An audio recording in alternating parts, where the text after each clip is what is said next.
Guys, Danny, the handyman sa YouTube channel po, sa mga taga-friends ko rin sa FB. Kumusta po tayo?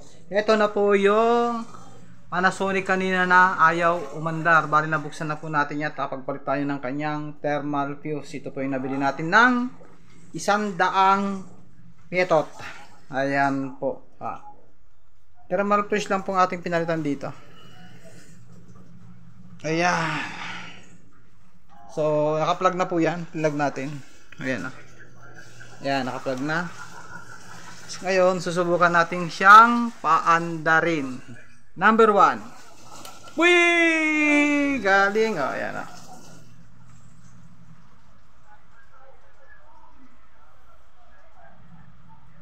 Ngayon po ito, pambenta na to. Sa halagang 300 piso, mayroon ka ng Panasonic na electric fan. Ayan o.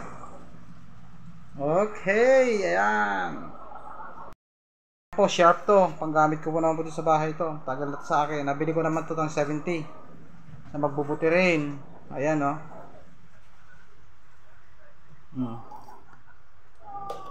Ayan o. Nabili ko naman to ng 70 pesos doon sa magbubuti rin. Kasi pag ito hindi na sa junk shop, 50. Kinikilo lang yan. Ayan o, kagandang umikot o. Okay, salamat po ng marami.